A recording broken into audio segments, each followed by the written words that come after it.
Media Dialogues in 2022. On Media Dialogues today, my guest is an iconic artist. He's received tons of global acclaim and is considered a national treasure. He creates soul-stirring music, has been on the cutting edge of technology, and is a much sought-after brand endorser. If you don't already know who I'm talking about, take a look.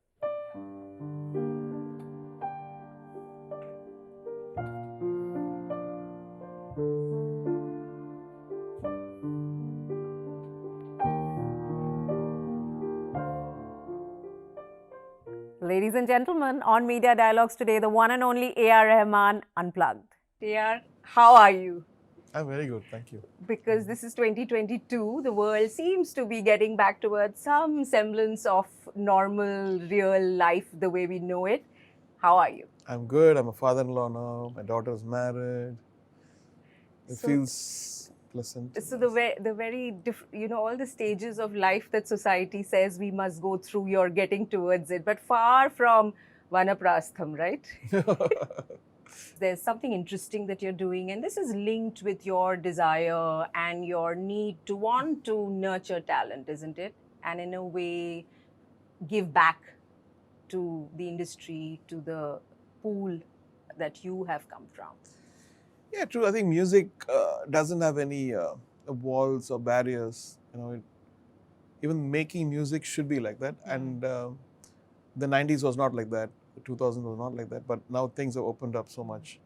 And so the NEXA music, what we've done now, season 2, season 1 was a great statement, I think.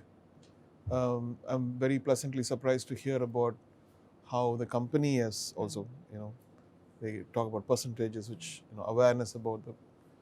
So it's all that stuff is good, because when I grew up, 80s, 70s, when I wanted to do English music and we had a high school rock band, Roots. Nobody would come for the Roots. No, this is Magic and Roots and all those. Yeah.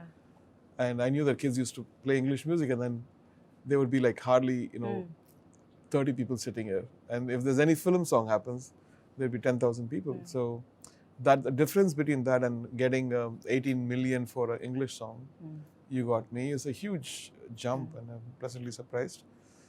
And also seeing, I'm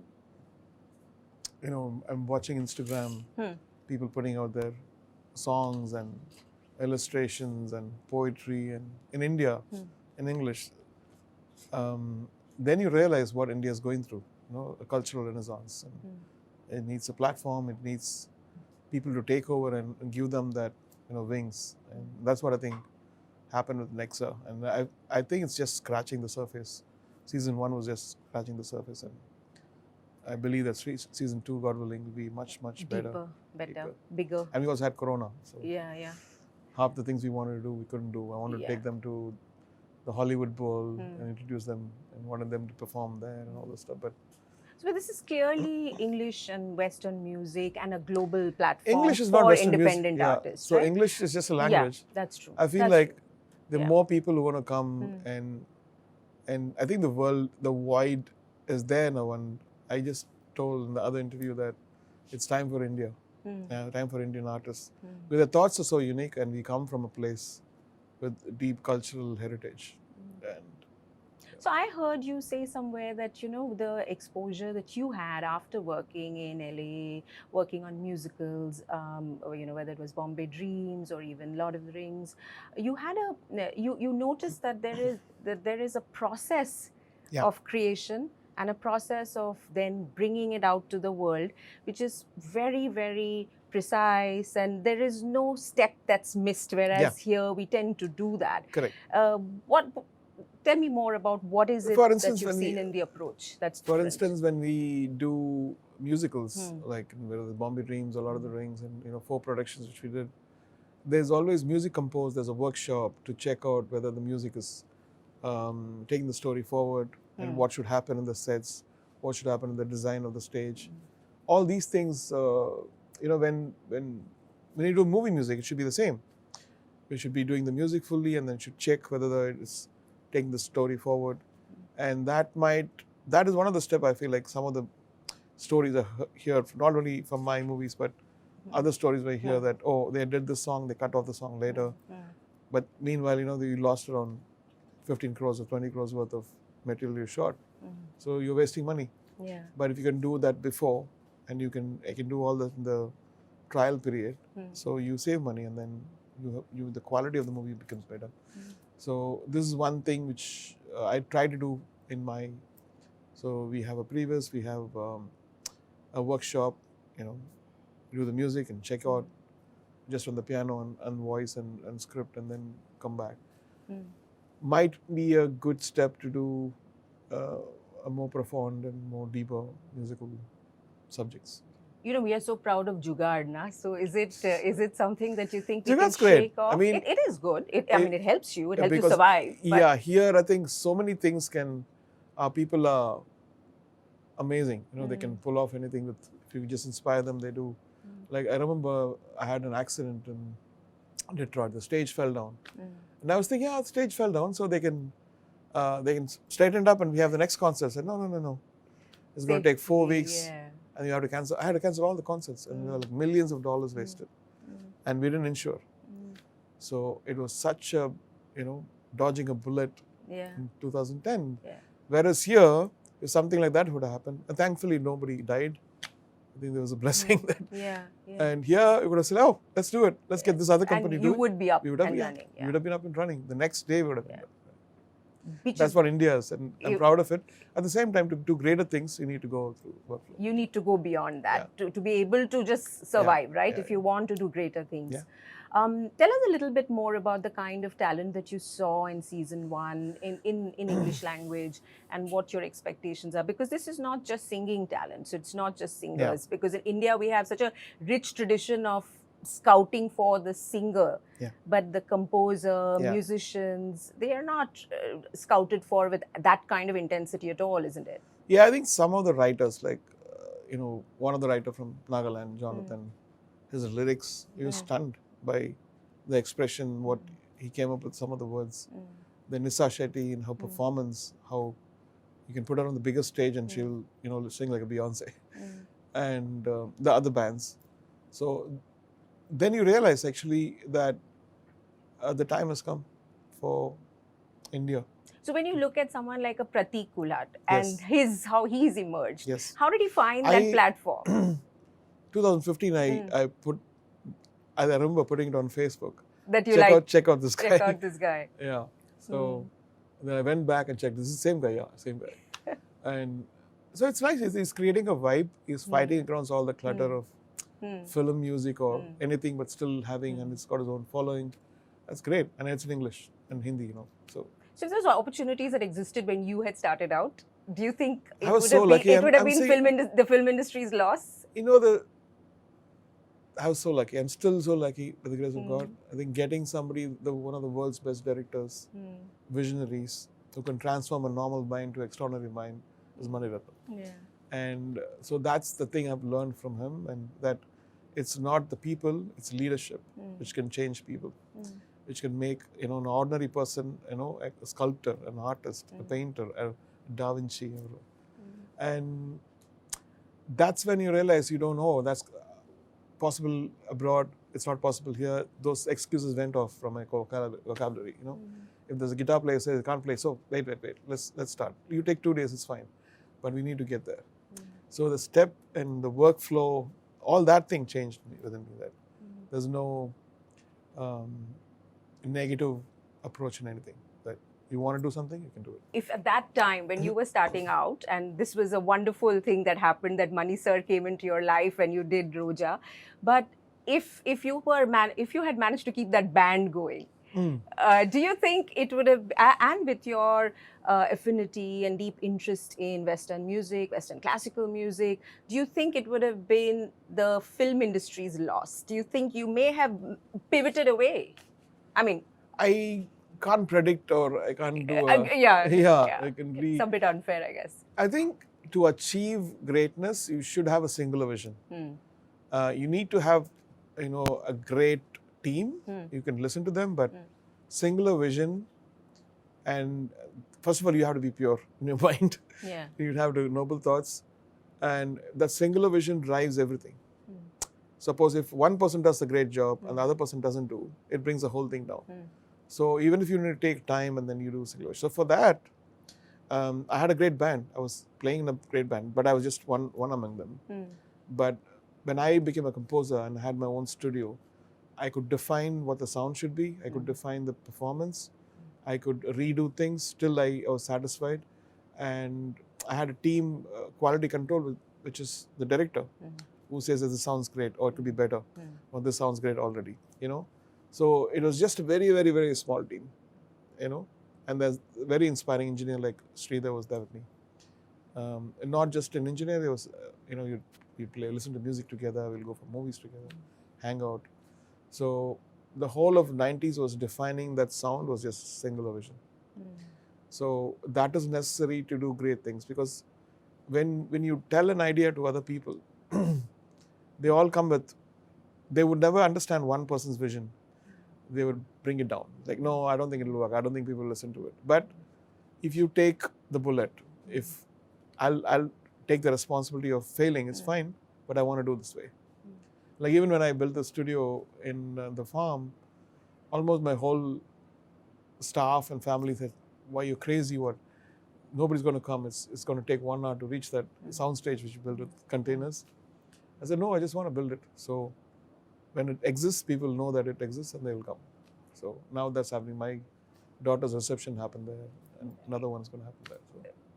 So you're saying that sometimes what you imagine, you've got to create for people to be able to even understand that it's possible.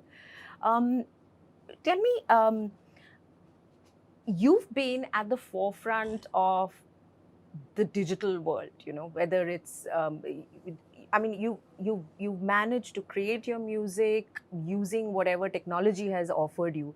Today in this world we are living in, everything seems to go out. I mean, it's out even before you've got used to it. How is that affecting your music? How you can create? Obviously, things have become very easy. I heard already. Yeah, I heard you somewhere. Actually, I'm hearing you a lot. AR, what's going on? Because about a decade or more ago, when I interacted with you, and you know, people in the media were very familiar with the fact that you were a shy person, and you were a man of few words. Not that I was shy. I didn't have much to talk, because now, because I'm an educationist, and now education doesn't come from, kun fayakun, you learn, telepathy comes at you. I'm not, we're human beings, so we need to convey an idea. Leadership is about sharing your vision also, and filling up with the team so that they understand what it is. So all this stuff I learned in the past 10 years, just hanging out with people, tell that this is what you should know, this is where we should get at, and that helps a lot. So they don't think you're that crazy then. You have been very comfortable with technology. Because my father, as I told before, like 73, went to Singapore and he brought the first synthesizer to India. Yeah. So he passed away in 76. So my toys were all these things. So when a father is like that, the son has to be, you know, with the times change. So I was literally setting up equipments for the other. And my mother said, why are you setting up equipments? You should be playing that. That's when, you know, she was a visionary. She thought. Changed the course of your life. My life. And then, because I started with, when I was 9 and 10, I was seeing synthesizers. And I was that ease of, I'm going to buy the first MIDI controllable synth, and I'm going to play for it. And people come and say, how much did you pay for that? 1 lakh. You got to what a bloody flat for that. Why did you waste that money? I said, I don't want to live in the flat. I just want to play. I was passionate about what I was doing. So this is the way middle class thinking would be. Yeah. Don't waste your money, buy a flat. Security. And nobody's secure. Yeah. So the kind of changes that have happened in technology since then, and the fact that you know, people without any talent even can perhaps, they have the tools at least accessible. How do you see that impacting how you make your music? Is it easier, better, less challenging? But you know, maybe the operational part is easy, so it frees you up. Everybody needs to be an artist. Yeah. Now. Yeah. Yeah. If somebody's going to say, I'm just going to have a brush with yellow paint and that will be my statement, it'll be a statement. He needs to believe in it. It's like penance. Yeah. There would be penance to see God or spiritual things, but now the penance is to bring the best out of you, manifest the most beautiful thing you have inside, and that requires singular vision, belief, faith, and persistence. So, a songwriter, an artist, or an automobile designer, or a politician, singular vision to bring the world together, to create an impact, to inspire the world. When we hear about NFTs and the metaverse and I mean, I've been bombarded with that stuff, and I'm also tied up with a company called Hedera. But are you on the cutting edge of that as well? Because Okay, of so your my natural son is more. My inclination son towards- teaches me all that stuff. He buys all these monkeys on his phone and says, "I sold my stuff to $2,000 more, Daddy. I'm gonna make $1 million." So you make all that stuff, but make a song. I keep telling. So it's good that the younger generation is taking up. And what's nice, I've been telling, my vision is to see whether we can empower musicians so that they don't get pittance from streaming services after making beautiful songs, and they buy, some of the streaming services buying weapons for 100 million or 200 million. Like, come on, this is musicians' money. It's hard-earned people who have worked hard, and that's their only bread and butter. So what if NFTs and crypto and all these things come and empower them so that they don't have to worry about the next meal, where they're going to stay, what instruments they have to buy, getting a finance or a mortgage, but they're empowered. But do you see this? Do you see these things being able to empower? Because we are still in 2022. Ilya Raja is still fighting copyright battles, right? Let's not go into that case, but he's still fighting. That's a different question. Okay, that's his vision. He owned a company and all this stuff. But I'm talking about the new world, which has been, architecturally now. It's the young minds should start empowering. It's not about making something which could empower musicians into something stupid, but socially, and what people missed out, what the world failed to do, this next generation should do, empower them. We don't want musicians to die out of poverty in Banaras and in Rajasthan and Kashmir and Kanyakumari. We want them to feel like this is music, this is the culture of a nation, and I'm the ambassador for it. I need to, that they should demand. And you think that this will enable all of Why these can't we new all things? put our minds together? Yeah. If we put our minds together, Instead of buying the monkey, I think it'd be good to buy somebody's tumri, which is they've composed, and own that, or co-own it. That's my vision for that. Yeah, but when you look at you just mentioned a pittance from streaming, but today is it that the people who are involved in creating a piece of music, whether it's the composer, the writer, the lyricist, is the fact that they're streaming, the fact that I made a reel and I used Choti Si Asha to string my pictures together, isn't the under sources or streams of revenue more because of this for the individual artist? I think for me, I'm curious. I have no idea. Even I don't have any idea. All my people kept on telling me tax and this and that. I said, I don't know. I know how to make a song. I know to play on raga simply, and you guys take care of it. Is my mind. But when you think about the future of musicians, and music composers, and lyricists, and artists, and they need to be empowered, because what do people first consume after food? It's all the stuff. There's videos and music and poetry but what do they get? I'm not there. They're not in poverty, but I think they should be getting much more, and more people should be gaining from this stuff. People who are there's no more people having forts and this is my area, don't come here. Everybody's empowered. Anybody can start a YouTube channel, and they can put out their stuff. Some of the stuff is great. Some there's a cooking channel from Rajasthan and one from South India. Like the group of people start cooking. Everything requires dedication and charm, and that's what they're doing. So are they in a better place than they were before? But not not in the best place yet. That's what I'm trying to say. Like, it's belling the cat. I think this is the right time to set the standards. When it comes to film music, I feel that in the past few years, original soundtracks are not really sticking because you having piecemeal bits of music coming out. They're not, songs are not getting picturized the way they used to. Films are trying to sort of have a different grammar, visual grammar that they're using. Do you fear that the lip synced song is really has lost its place? And the lip synced song was so beautiful because Yeah. sometimes lyrics gave you more. No, I think there's a whole paradigm shift in the sensibilities and the patience of people. The rarity of content is gone. Now everything's accessible. Like 10,000 videos or a million videos, movies, you get it free streaming. You don't have to go and do the stuff. So the moment your mind is saying, I can forward anywhere, 10th minute or 30th minute or 40th. Yeah. So it needs, again, I told you, like a singular vision, something which you want to, but you can't. It's too precious to be seen or heard. And so I think as a wholesome team, I think we need to figure out the older way of people seeing a song. They need more grandeur now. When there's grandeur, they sit and watch. If there's something simple, they can watch it on YouTube or on the TV. So everything needs to be redefined now. And in this course, I think some of the things are going to get lost. Do you think the lip sync song will go? No, lip sync won't get lost. It won't be every movie would have lip sync songs. Some of them would have something else. I think filmmakers will have to reimagine because sometimes lyrics said more than dialogues could do. Especially absolutely. When it came to expressing emotion.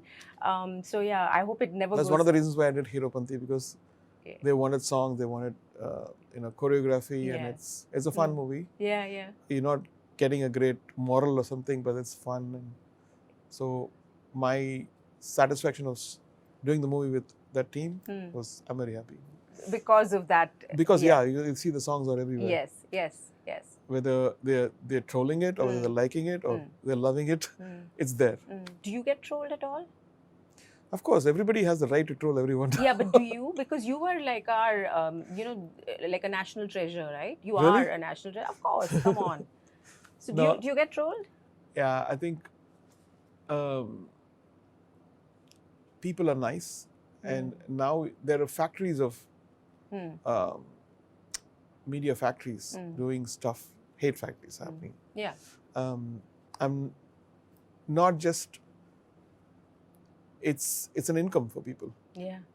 How to make people hate, how to divide people, whether they're dividing or not, they're successful or not, but at least the stuff comes out. And some of them are very, very insensitive. And it could, if any weak heart will give up their lives, that kind of heavy then. But it also makes people stronger and they know the reality, what is real. And people who are deep and they understand what's the right thing, what's the wrong thing, who's the right person, who's the wrong person. So people are also educated, so they're not like...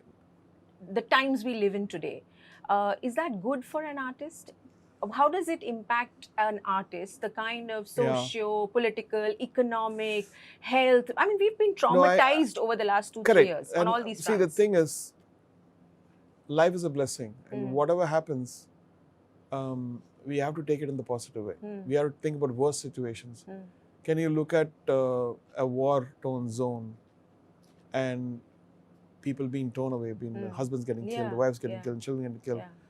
And we have to think about the best. We live in a peaceful place, and we have to think about, okay, this is a negative thing. And the most beautiful music was made during wartime in Europe. So when there's adversity, I think we should rise up to the level where we bring out the beauty. The people who are normal, the people who are creative, the people who are blessed should bring in the most beautiful things. And that's what I think I've learned. I would tell my kids, like, when there's adversity, bring the best out of you. Like, let it be. The gold is put on fire, it glitters much more better. And that's my take on life, I think. Rather than complaining, I didn't get my salad, I didn't get my chicken salad, I didn't get my vegetarian, I didn't get my vegan, but are you getting some food? Literally, I think like that. And that gives me peace. And that because the world was never peaceful. There was always war. There was always tsunamis. There were always earthquakes. There was always volcanoes. And there's always evil. Absolutely. And it doesn't, if nothing gets balanced, we don't understand the power of good, power of beauty. So you're saying that something good and creatively, artistically, Yeah, we will find this what I balm don't like- for our yeah, traumatized souls, Exactly. right? What I don't like is people using that adversity to even deepen the hurt and even wounding and create more divide. I think right now they have to rise up to see how to unite people rather than dividing. And artists should not be complaining. They should make beautiful things which will change the world. You want to talk about the film that you wrote and produced? Was, I mean, I know that you were very. It was challenging, exciting, something new creatively, right? You were Oh, it was fun. I think touching another vein, like mining another vein, not touching, mining another vein. Every bit of it I enjoyed. Like even though it was exhausting, and it released at a very adverse, the peak of Corona, unfortunately. Yeah. But we're celebrating 1 year of it, and then we saw so many people sending beautiful messages and so many songs which I thought would never reach. It came into a concert. I love this version of Sophia or Hamnawa. Yeah, the movie didn't do. Besides the movie didn't release. It didn't release, and Yeah, a few people who saw it didn't seem to think. Film critics, if you consider their views, it's a genre. The genre is completely musical genre. It's not a commercial genre.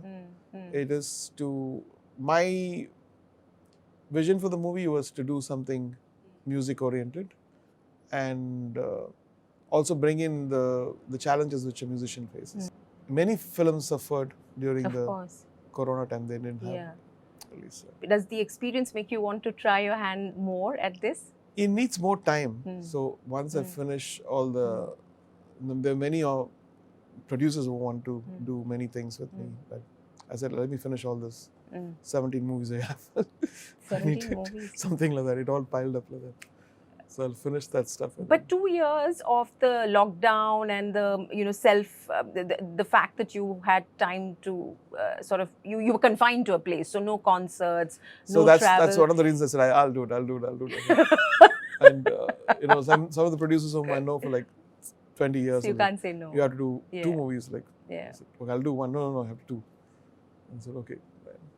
When this experience of COVID and then the lockdown happened, did you think, because you do think very deeply, and you have a side which we may not know much of, which is a deeply spiritual side, did you think that the way humans behave will be a little reshaped by this experience? Absolutely. But it hasn't, has it? Or am I cynical? No, you're not cynical. I think we are all one, even though nobody believes it. If, for instance, if there's a person who likes me, or I like that person, so if they're deeply manifesting that love or the fondness, if something happens to me, he gets a dream or she gets a dream, and they call up and they said, I saw this stuff, is it true? I said, how do you know that? And there's some knowledge which we don't have. And we all think that what is there is what it is. But there's so many things which we don't know. And India being such a spiritual country, and most of them know that a human soul is one. They may be white, black or Tamil or Hindi or anybody, or Hindu, Muslim, Christian, anybody, but we are all one. And if another person suffers, that suffering, and you don't feel for it, it's going to come to you. Karma is going to come to you. If your neighbor is, hungry and you are eating well and you're not taking care of the neighbor, that's going to come to you. But if you have the empathy, like Vaishnava Janata says, it's about empathy. Life is about empathy. And even if you can't, at least in the heart, say a little prayer. And you don't feel overwhelmed or depressed by the fact that the fact that we see people wanting to hurt each other. It's temporary. Nobody gets up in the morning and say, whom should I hurt today? Human being is hardwired for love. And all the differences are temporary, I feel like. And they'll get bored of hatred one day. and we'll all love each Yeah, other. inshallah. Those are lovely words. To get bored of evil and hatred, I think, is the best thing that we can wish for. Thank you very much, AR. I wish you a lot of good luck. Thank you.